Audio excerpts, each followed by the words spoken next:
Well, look at the starting lineup for Australia, the favourites for this tournament here. And against Wales, we'll see what they can do. Shan Williams leading the side. Those are the starting 7 players for Wales, but a lot of fans inside this stadium in Robina are here to support the Australians. A few Welsh fans in here as well, but the predominant colour is gold. And Shani Williams, the captain. They've got 2 captains. Shani Williams starting for Australia. Shannon Parry is their other captain. But listen to the noise inside this stadium here in Robina on the outskirts of the Gold Coast for their heroes, their heroines, their favourites for the title. And we'll see how Australia fare and what Wales can do. Bex Mahoney, New Zealander, is the referee for this one.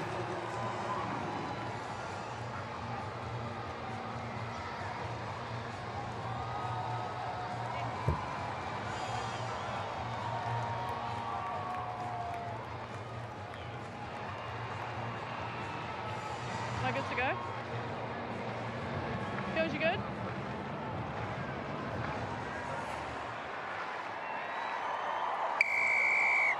So Australia against Wales, the home nation get their challenge underway. The favourites for this title in the inaugural Women's Sevens at the Commonwealth Games. A little bit too much adrenaline at the start. And we've seen the challenge laid down by New Zealand with the intensity they brought in their victory over Kenya. Okay, mate. And Wales are going to have to be at their very best here to challenge, but already a stolen line out for Australia. And the noise lifts inside the Robina Stadium, and through they go, and it's going to be a try, a very quick try for Tonegato, one of the outstanding players in the Women's Sevens game. And Emma Tonegato is in for the opening score. You've got a feel for this Welsh team coming in against this formidable Australian team. I'd like to say, under pressure, they go to next levels of performance after their incredible performance in Sydney.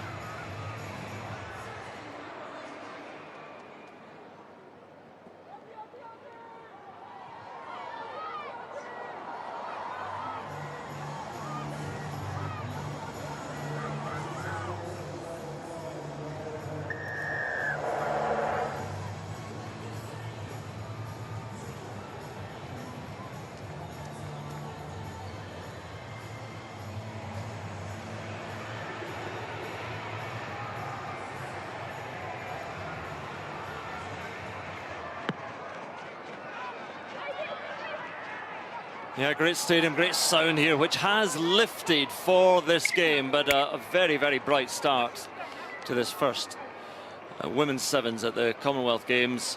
So we've seen a dominant performance from New Zealand so far, and thumping Kenya. Canada were very good over South Africa as well.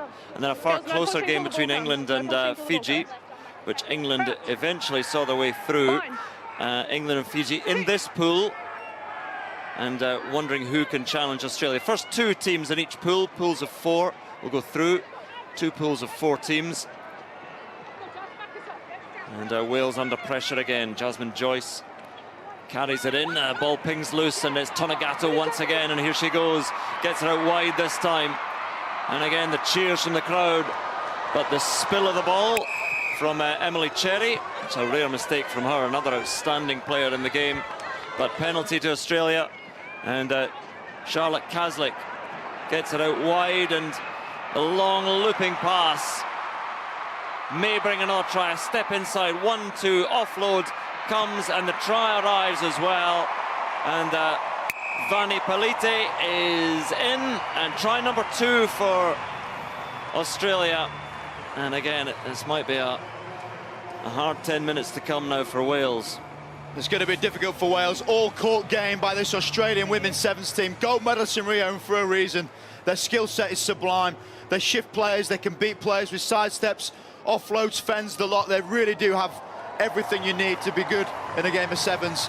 On the back of 3 months looking at their last efforts where they were unbeaten, the Sydney Sevens, not conceding a score And they started this game against a Welsh team who left a lot of emotion out in Hong Kong, losing their qualifier. So difficult to stop this Australian team, yet alone with this many people wanting to see their heroines go well. Yeah, the qualifier you talked about in Hong Kong is the qualifier to try and make the step up to the World 7 Series. China eventually won that, beating South Africa, so China will be in the World 7 Series. Look at this restart, just hanging there over the 10-metre line. It's the kind of quality of play that we saw from New Zealand, the skill sets that New Zealand and Australia have, perhaps a little bit beyond some of the other sides in this tournament, this 8-team tournament. And Australia again, Tonegato, she's got great pace. Sees no way around the outside, and keeps possession of that ball though. And Australia once again, overlap out wide, good handling, and the try, well, it would appear, but looked to be a forward pass and a bit of a fumble, so a rare mistake because Australia's handling in the women's game is just about unrivaled. We saw great play from New Zealand, and I think those two teams should contest the gold medal, although a lot can happen. But I'm saying you don't see this kind of mistake often from Australia. No, the dipping ball there, Alicia Quirk just can't quite hold it. And the best thing about this Australian performance usually is their foundation of key skills. They're so good at the basics of sevens rugby, the basics of rugby, the passing, the catching, beating people, but also enjoying it. Pressure coming on in the scrum as well. A penalty though to Wales. The home nations, England and Wales, are involved. Scotland not with the team here in the women's event. Well, they do in the men's. And the men's event has 4 pools of 4. It's rather ruthless, the men's. Only one team going through from each pool. And that event begins tomorrow. Number 5, girls, sub. Australia making a replacement. Elia Green comes on. And you can tell by the noise of the audience, they are absolutely desperate to see Elia Green do what she is capable of. Track sprinter. She is incredible with ball in hand. Yeah, sort of just giving people a rest. Tonegato is off quite early on. First try scorer. So he's saving some legs. Loose and dangerous inside the 22 for Wales. Good work by Jasmine Joyce though to get some go forward, but then the Emily Cherry in, and she secures it now for Australia, who are threatening once more. And there is the buzz as the ball appears now for the replacement, and Green is in. Well, she has great pace and power, barely needed it on that occasion from fairly close quarters, but in for Australia's 3rd try. Been out injured for a long time, Green. She is a real personality in this sevens game. Fijian heritage, and you can see that usually brings about a big smile when they've got a sevens ball in their hand.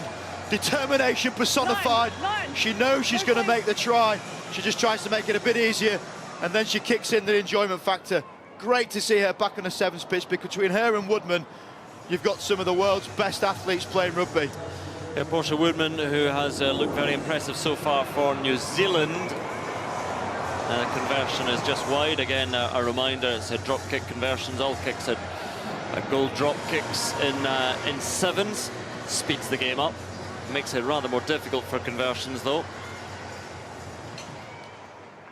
And then the restarts are so vital. That one just a little bit long, gives Wales time. And it's set back there. Fierce competition on the floor. Gemma Rowland, but Australia come away with it now. And again, menacing that Welsh 22. The pass again a little bit loose. Did it go forward? No, says the referee. It's fine. So Vania Polite comes forward.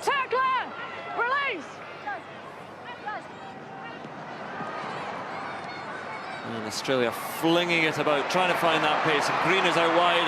Green is not needed though, as through goes Shani Williams, one of the 2 captains for Australia. And in for another try, and that'll be the last action of this first half. And the ball barely been outside this Welsh 22. You see the long white line there. Captain's innings thus far, turning over ball, finishing it. Everything about Shani Williams is impressive. Kaslik, the playmaker. They've got stars across the field. You can see why this team are so famed in Australia. One of the most exciting teams in any form of these Commonwealth Games. conversion off the upright, so just a 5-point try, but Australia's lead is wide. Wales really up against it here. Australia lead 22-0 at half-time, and Australia, they'll have, well, whether they watched New Zealand play, but they'll have been aware that they put in an impressive performance, New Zealand, in their victory over Kenya, and Australia coming into this tournament as favourites. They'll have wanted to match the intensity that New Zealand brought. Yeah, definitely. If last year was New Zealand years, this very much is Australia's.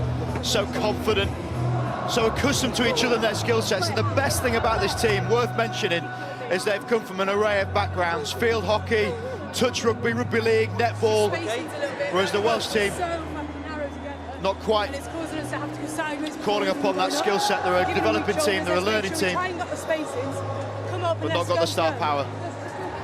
Now we do in sevens get right into the huddles at a half-time to hear the team talks. You might hear a bit of choice language now and again, for which we apologise, of course. And Nicholas Wakely, the coach, and leading the chat with Captain Sean Williams. But it's very, very difficult to see a way back into this for Wales. What they'll want to do is just try and put together a good passage of play, find a score perhaps or two, because as you mentioned in first half commentary, it's so difficult even to score against Australia. They went through the whole of the Sydney tournament without conceding a single point.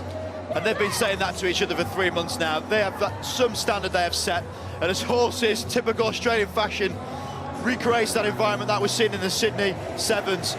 They put pressure on themselves, and that's how they like to play. The team really are gold medalists for a reason.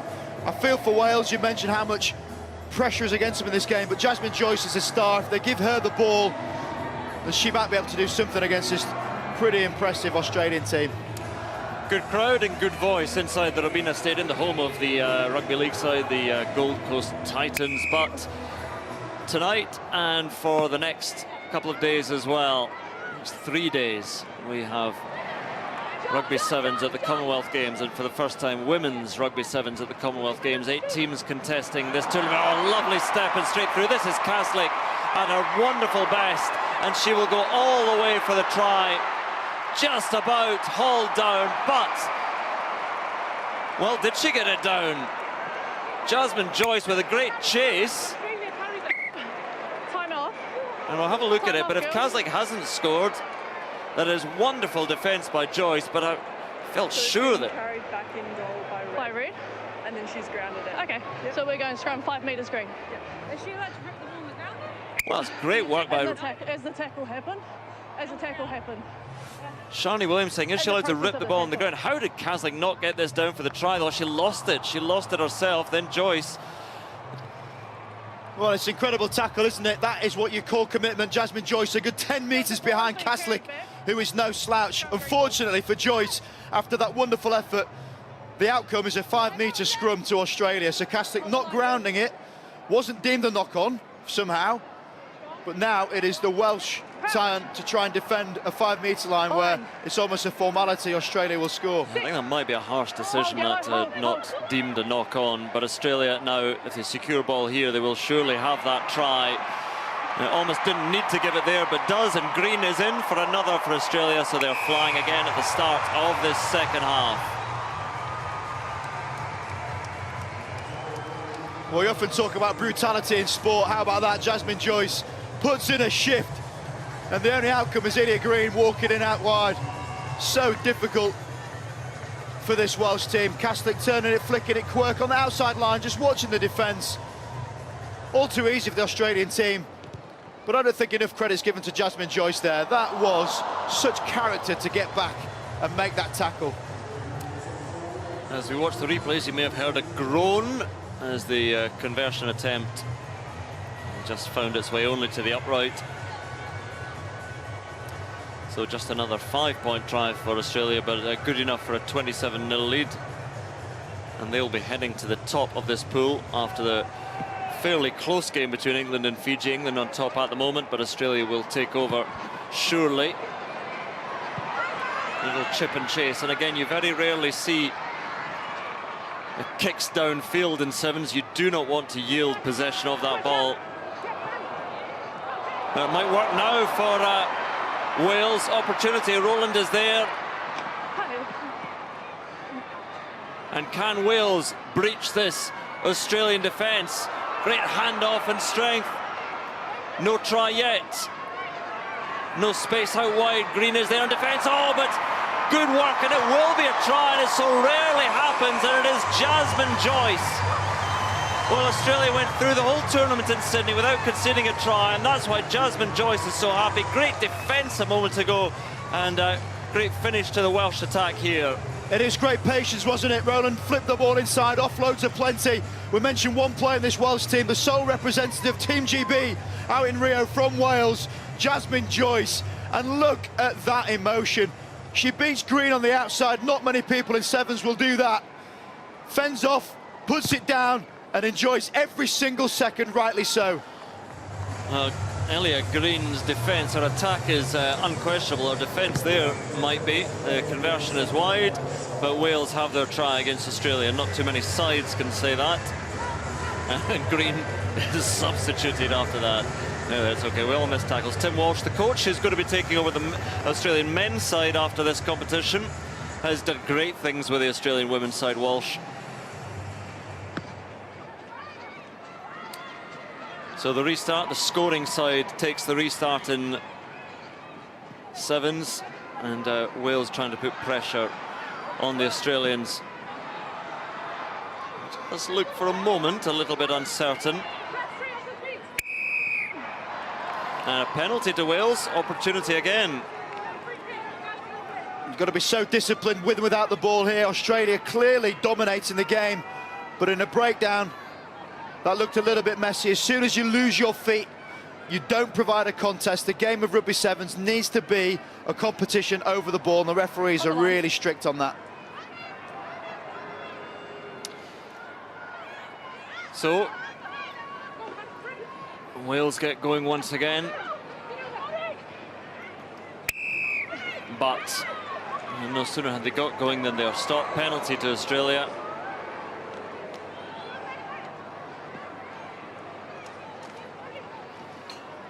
What can Australia fashion from their own 22? There is Castley giving it out wide now.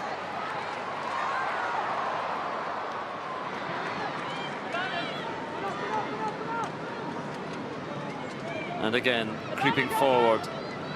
Pass is given deep, trusting some pace out wide.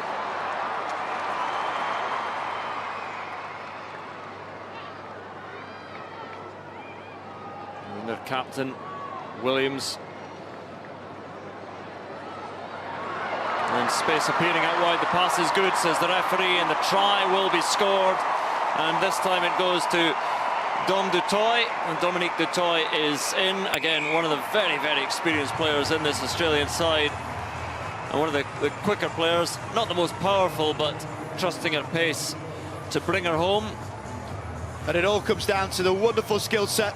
Every single pass Australia made in the last 2 minutes of play was brilliant, was out in front, they could run onto it. It just provides such a platform to perform.